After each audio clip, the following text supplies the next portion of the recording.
हाय दोस्तों, जय हिंद। कैसे हैं आप सभी? उम्मीद है बहुत ही अच्छे होंगे, मस्त होंगे और स्वस्थ होंगे। एक बार फिर आप सभी का स्वागत है हमारे YouTube channel BM sir by कथन में। और दोस्तों, हम लोग पढ़ रहे हैं Uttar Pradesh police target series, जो कि आज जो है हम 7वां सीरीज पढ़ेंगे। इसके पहले 6 सीरीज हम लोग पढ़ चुके हैं, जिसमें टोटल जो है क्वेश्चन आपका 1 से लेकर 270 तक का क्वेश्चन हो गया है। आज 271 से हम 315 तक का क्वेश्चन टिक करेंगे।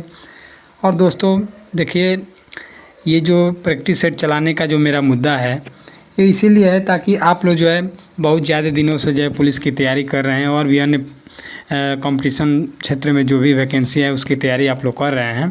तो बहुत दिनों से जो है आप लोग पढ़ रहे हैं और प्रैक्टिस सेट जो है बहुत कम आप लोग करते हैं। तो प्रैक्टिस सेट इसीलिए हम लेकर के आए हैं ताकि आप लोग भी जो है प्रैक्टिस सेट में पूरा प्रैक्टिस सेट को टिक लगाएं और देखें अपने आप को, अंदाजे कि आप कितना तक कर पा रहे हैं।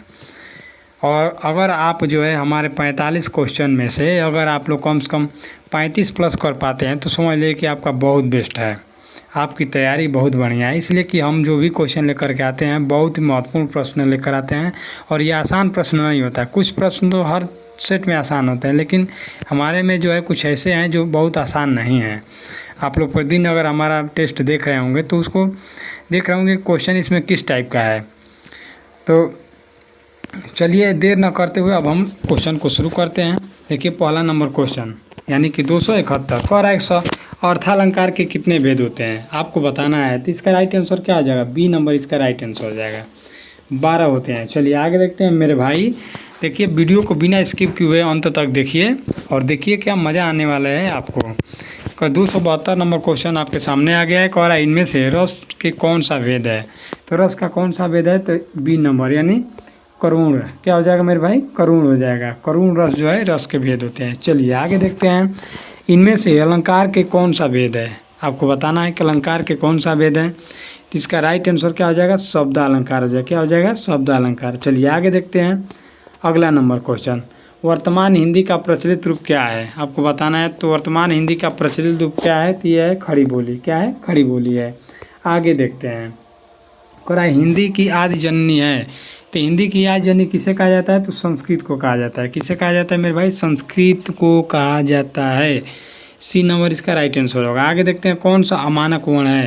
तो इसका राइट आंसर हो जाएगा ए नंबर। भ जो है अमानक वर्ण है। छ ध्वनि किन के अंतर्गत आती है? तो ये संयुक्त के अंतर्गत आती है। देखिए छ इसमें संयुक्त में 4 होते हैं, छ, त्र, ज्ञ और स्र।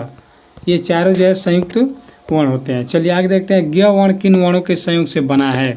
तो ज्ञ किससे बना है? ज प्लस इया, जिसके नीचे हलंत हो। देखिए ज के नीचे हलंत है, ज प्लस इया। ये नंबर इसका राइट आंसर। अघोष वर्ण कौन सा है? तो इसमें आपका अघोष वर्ण है स। बी नंबर इसका राइट आंसर हो जाएगा। चलिए आगे देखते हैं। जिन शब्दों के अंत में अ आता है उन्हें क्या कहते हैं? तो अकारांत कहते हैं।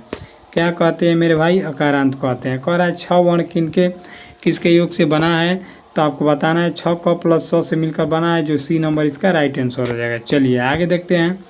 निम्नलिखित में कौन स्वर नहीं है? आपको कौन बताना है स्वर नहीं है? तो यहाँ स्वर नहीं है। क्या है? तो ये व्यंजन है।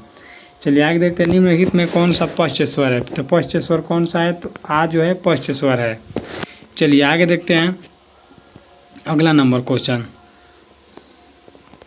आगे दिया है कि निम्नलिखित में से कौन एक संयुक्त व्यंजन नहीं है।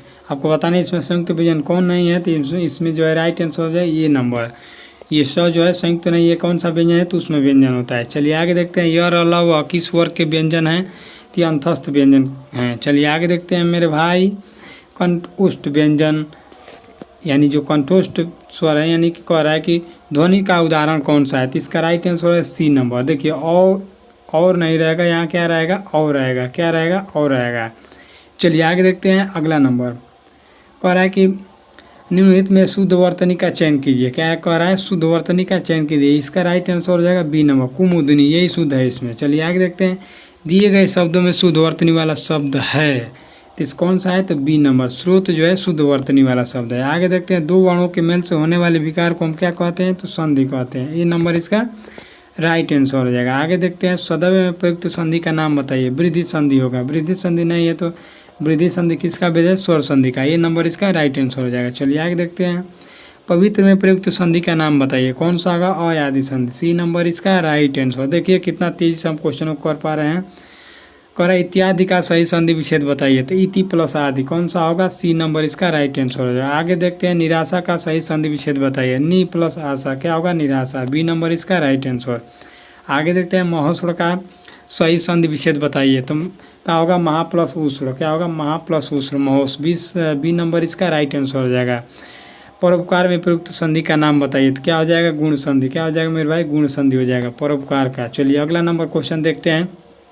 आगे दिया है कि यशोदा में प्रयुक्त संधि का नाम बताइए। यशोदा में प्रयुक्त संधि का नाम बताइए। विसर्ग संधि। ये नंबर इसका राइट आंसर हो जाएगा। आगे देखते हैं स्वागत में प्रयुक्त संधि का नाम बताइए। क्या हो जाएगा? यौन संधि। डी नंबर इसका राइट आंसर। आगे देखते हैं उत प्लस आर के योग से कौन सा शब्द बनेगा, तो क्या बनेगा मेरे भाई? सी नंबर उद्धार बनेगा। आगे देखते हैं अन्वय का सही संधि विच्छेद बताइए। अनु प्लस अय। सी नंबर इसका राइट आंसर। आगे देखते हैं कह रहा है निम्नांकित में कौन सा शब्द कृदंत प्रत्यय से बना है, तो कौन सा बना है? तो बिकाऊ। बिकाऊ कृदंत प्रत्यय से बना हुआ है। आगे देखते हैं किस शब्द में आवा प्रत्यय नहीं है, तो लावा में आवा प्रत्यय नहीं है। आगे देखते हैं कह रहा है अनुवाद में प्रयुक्त उपसर्ग बताइए, तो कौन सा हो जाएगा? बी नंबर इसका राइट आंसर अनु होगा। आगे देखते हैं अगला नंबर क्वेश्चन क्या दिया है, तो कह रहा है हिंदी में कृत प्रत्ययों की संख्या कितनी है, तो इसका राइट आंसर हो जाएगा 42 होता है। हिंदी में कृत प्रत्ययों की संख्या कितनी होती है मेरे भाई मेरे दोस्त? 42 होती है, यानी बी नंबर इसका राइट आंसर। कह रहा है कृदंत प्रत्यय किन शब्दों के साथ जुड़ते हैं, आपको बताना है। तो ये किसके साथ जुड़ते हैं? तो क्रिया के साथ जुड़ते हैं। किनके साथ? क्रिया के साथ जुड़ते हैं। चलिए आगे देखते हैं सावधानी में प्रयुक्त प्रत्यय है, आपको बताना है। तो इसका राइट आंसर हो जाए ई नंबर, यानी बड़ी जो है सावधानी में प्रत्यय है। चलिए आगे देखते हैं कह रहा है दो अथवा दो से अधिक शब्दों से मिलकर बने हुए नए सार्थक शब्द को क्या कहते हैं, तो इसको हम कहते हैं संधि कहते हैं। चलिए आगे देखते हैं मेरे भाई। आगे दिया है कि समास का शाब्दिक अर्थ होता है। क्या होता है? समास का शाब्दिक अर्थ होता है संक्षेप। डी नंबर इसका राइट आंसर। आगे देखिए निम्नलिखित में से कर्मधारय समास किस में है, तो ये बी नंबर में आपका कर्मधारय समास दिया गया है। आगे देखते हैं जिस समास के दोनों पद अप्रधान होते हैं वहाँ पर कौन सा समास होता है, तो बहुव्रीहि समास होता है। इसमें कोई पद प्रधान नहीं होता है। दीनानाथ में कौन सा समास है, आपको बताना है। तो दीनानाथ में कौन सा समास है मेरे दोस्त? ये नंबर इसका राइट आंसर हो जाएगा। आगे देखते हैं 10 मुख में कौन सा समास है, तो कौन सा होगा? बहुव्रीहि समास। सी नंबर इसका राइट आंसर। आगे है किसमें सही समासिक पद है, किसमें सही समासिक पद है, तो त्रिलोकी में सही समासिक पद है। इसका राइट आंसर डी नंबर। कह रहे देश प्रेम में कौन सा समास है, देश प्रेम में कौन सा समास है, तो तत्पुरुष समास हो जाएगा। देश के लिए जो प्रेम होता है आपके प्रति वह तत्पुरुष समास हो जाएगा। चलिए आगे देखते हैं। कह रहे पंचवटी में कौन सा समास है, पंचवटी में कौन सा समास है? बहुव्रीहि समास है। आगे देखते हैं आज का अंतिम क्वेश्चन युधिष्ठिर में कौन सा समास है, तो युधिष्ठिर में बहुव्रीहि समास है। तो आज जो हम लोग 45 क्वेश्चन देखिए कितना तेज़ी से 8 मिनट में ही 45 क्वेश्चनों को हम कर लिए हैं और फटाफट जो है क्वेश्चन हुआ है। तो चलिए दोस्तों आज के लिए बस इतना ही। जय हिंद, वंदे मातरम।